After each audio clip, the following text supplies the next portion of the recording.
I recently blew up this 12-inch Skar subwoofer, and in today's video, we're going to rebuild it. If you missed the last couple of episodes on my channel, we installed this 12-inch Skar audio subwoofer into my Lexus LS460, and soon after installing it and doing a little bit of adjustment, I blew the thing up. The reason it blew up is actually because of some faulty wiring done a long time ago that was causing the speaker to receive 800 watts RMS when it is rated for 600, so the times where it was peaking, it was too much for the speaker to handle. But no worries, in today's video, I am going to attempt, I've never done this before, I'm not a professional, but we're going to attempt to rebuild the speaker by replacing the coil driver because I have very quickly and very easily identified that that is the issue. Let me show you. It's a little bit tricky to see, but if you look through the graded mesh, you can see the copper wire in there, and that copper coil is supposed to be extremely tightly wound, similar to the coil at the bottom.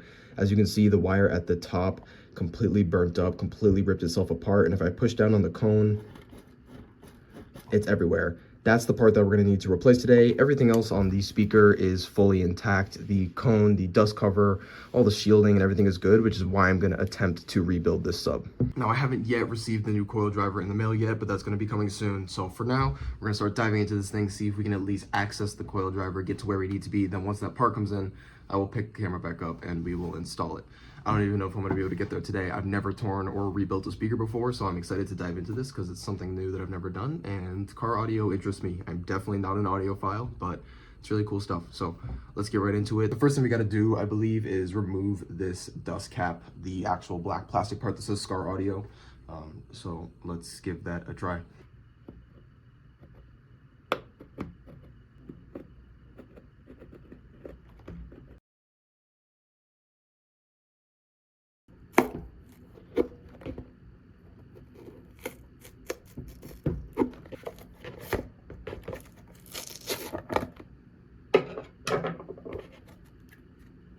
The dust cap took quite a while to remove, but it is finally off. Super easy. Took way longer than I'm sure it did on camera. I'm sure that was 10 seconds. This took maybe 20 minutes.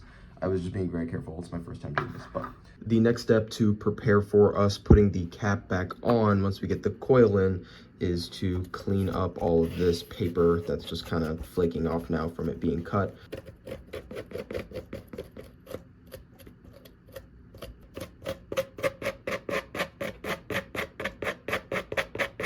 This is all of the paper that I removed. It really wasn't too much, just enough to clean it up a little bit. I'll probably go back a little bit later with some light sandpaper and scuff up this surface just a little bit to promote adhesion and make sure it's all good to go. I also spent a little bit of time off camera cleaning up the dust cap, just removing a bunch of shavings from the edge and cleaning up a bunch of the excess epoxy that was left on the inside.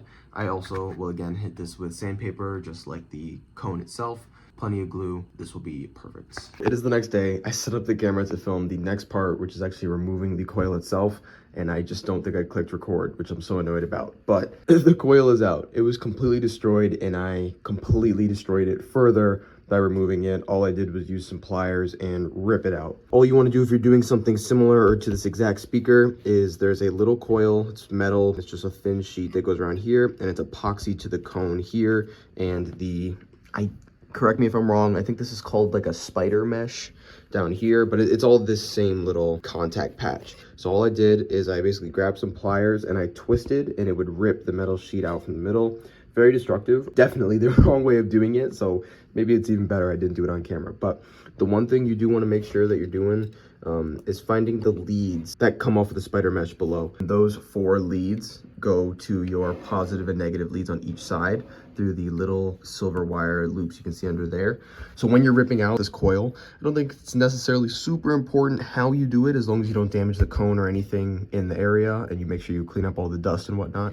But the very important part is you need these exposed because we're going to be soldering the new coil to them. One thing I did forget to mention is that before I took out the coil, I measured the distance from the top of the coil to the magnet. And it's very important you line it up exactly where the old one was. Our new coil has just arrived in the mail, which means it is time to start pulling out this cone. So this new coil right here, as you can see, as I just mentioned, there are the 4 leads. There are 4 leads. Those are eventually going to have to be soldered together. And this has to slide down into that hole and go in between this magnet and that lip right there. So it's going to slide in that little slot. What we're going to have to do is actually remove the cone itself and the spider mesh down here. To do so, we're going to start pulling off this rubber lip. There's some adhesive which goes around the whole rim there, and then there's adhesive that goes around this whole rim under there. We're going to pull off these contacts, and then we should be able to pull the whole cone out, slide this guy up in there, glue it in place.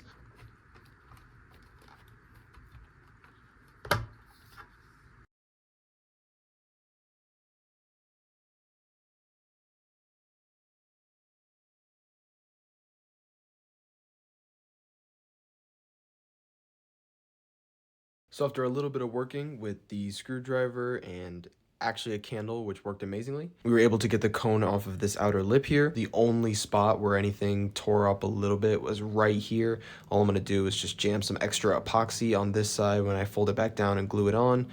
That'll be perfectly fine. No tears, no holes, no anything. It actually came up really easily.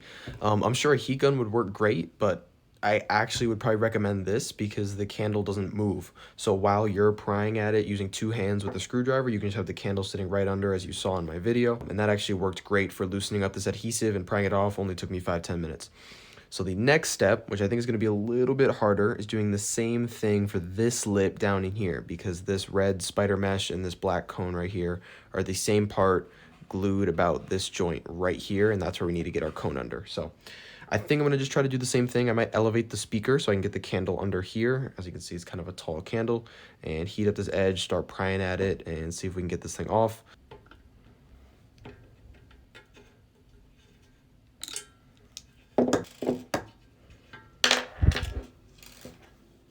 After about probably 45 minutes to an hour of messing with this cone, it is finally out. From here on out, it's just clean up, re-gluing, reassembling, and doing everything properly. So the next step for me right now is I'm gonna go ahead and try to get all of this glue off. There's a lot of excess debris and whatnot.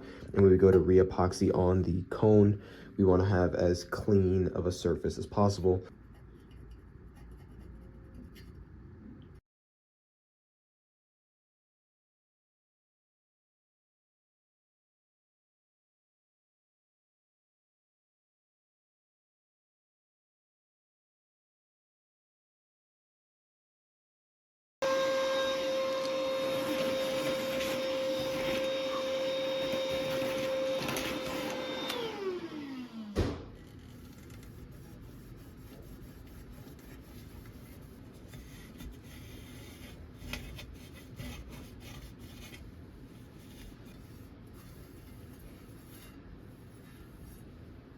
So after spending a little bit of time with a scraper, some Scotch-Brite, and then finally a wipe down with alcohol, the frame of the subwoofer is ready to go. There's a little bit of epoxy residue and some scratching, but I think it's gonna be just fine. I'm gonna use a liberal amount of epoxy. None of this epoxy that is on here, the small amount, is flaking or anything like that, so it won't fall off or ruin its seal. It's really on there. So got everything off. This is ready to go. Next thing we got to do is just finish cleaning up this guy. I've already done most of trimming the epoxy off, but a little bit of this is just dried off and needs to be torn before we put some new epoxy on. Same for this outer edge. Most of it's off, but there's a little bit more I want to try to scrape off. Then we will pretty much get into reassembling the whole thing, because I just went to the store recently and picked up some of this E6000. I'm pretty sure it's just like a general purpose epoxy, but if you Google what is the right glue for reassembling subwoofers, you'll find a million threads of people, well, you'll find a million threads of people arguing, but generally you'll find a lot of positive responses on this stuff, this E6000 epoxy. It was like $5 or $6 at a local hardware store. Easy to find, you can find it pretty much anywhere. So this is what I'm gonna be using to put on both seals here and then attach our new coil to the cone.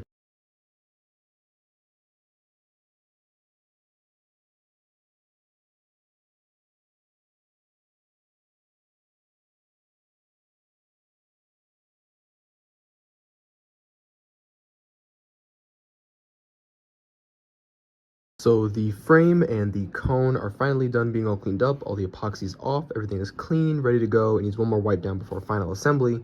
However, before gluing this whole thing together, what I want to do is test to make sure that the coil is actually going to work. I haven't even soldered the tinsel leads to the copper leads of the coil. The coil is not glued in place, so I'm just gonna pretty much throw everything together and show you this little battery trick that I just recently learned to be able to test if your coil works.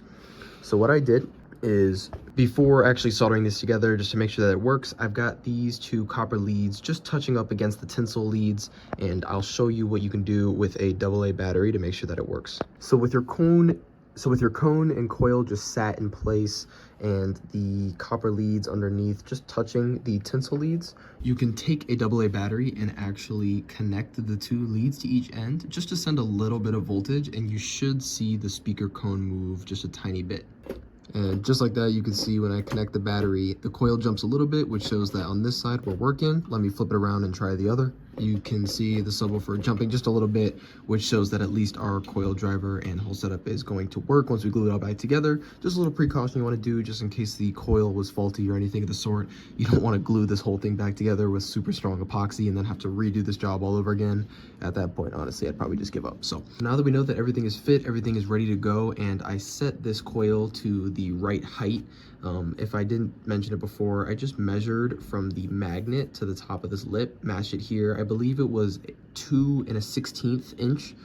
So that's just where I lined it up to. Just do wherever your old coil, just line it up to wherever your old coil was. Make sure you measure before taking it out or destroying the old one. So I set it back there. I'll double check it probably a couple times before really gluing this thing together. But the next step that we got to do is actually officially solder these copper leads to the tinsel leads. So let me get my soldering iron and we will knock that step out.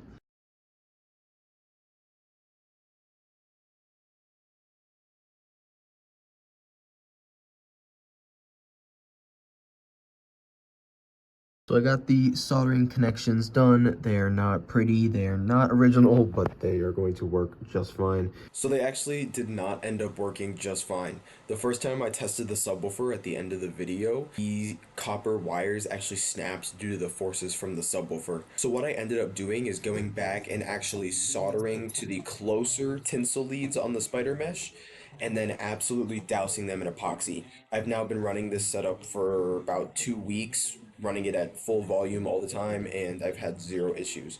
So make sure that if you leave any of those thin copper wires exposed, that you absolutely douse them in epoxy to make sure that they do not snap from the vibrations of the subwoofer. They're properly connected to our leads. I tested both sides. They work evenly, they work properly.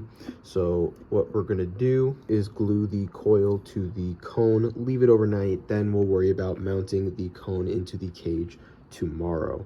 It is now 24 hours later. We got some new epoxy, that E6000, completely holding in our coil on both sides. I used a very liberal amount. I might even throw on just a little bit more on this bottom part so it really doesn't go anywhere, maybe a little more on the top bottom there. But that means that the next step is to actually get this whole cone setup into our cage. So let me get this thing wiped down and I'll show you how I'm gonna do this glue up. When doing this glue up, the most important thing is to make sure that the magnet is perfectly centered in the coil. What we're gonna do to do that is use just a bunch of these little scraps of paper, and we are going to, around the edge of the magnet, slide them in between the magnet and the coil, and you'll see that it's gonna space it out just a little bit, and then we'll do obviously even paper all the way around, and that'll keep, while the epoxy dries, that'll keep our magnet perfectly centered around our coil. I'm gonna knock that out real quick. It's gonna be hard to film. It's kind of a delicate, finicky process I really want to be focused on. Let me get all the glue in place. I'm using a bunch of chip clip clamps and other assorted weights to get everything in place. So let me just show you once I've done it, and I mean, it should be pretty self-explanatory. So after doing the glue up, getting glue on all the edges, clamping it up, and letting it sit for 3 days, the glue dries in 1, but it's good to let it sit for 3 days. It says on the label, just to let it like cure all the way. We've got our speaker done. It is all glued up. I mentioned the small soldering issue earlier. Just make sure if you have any exposed copper wire, those are not meant to experience the crazy vibrations and air pressure that the subwoofer is going to experience. So make sure you coat those in epoxy and keep them as short as possible. I messed it up like 2 or 3 times, but it is finally good and ready to go back into the car. So let's get it installed, give it a test. I know it works because I did it about a week ago, but let's make sure everything is good. We'll throw it in the car. I'll give you guys a sound clip, and that'll pretty much be a wrap for today's video.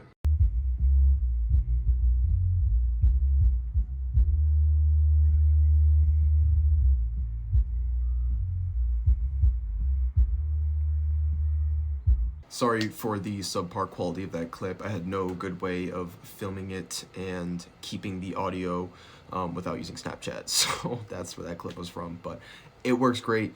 Thank you guys so much for watching today's video. Hopefully this helped you if you're rebuilding this subwoofer or something similar. There are, like, from what I found, only 1 or 2 other videos rebuilding this subwoofer specifically, and it really isn't that difficult. So if you've never done it before, give it a try. If you got an old crap subwoofer that you might want to try to give some new life to, you can 100% do that pretty easily. And it only cost me, I think it was 30 bucks for the new coil and $6 for the glue.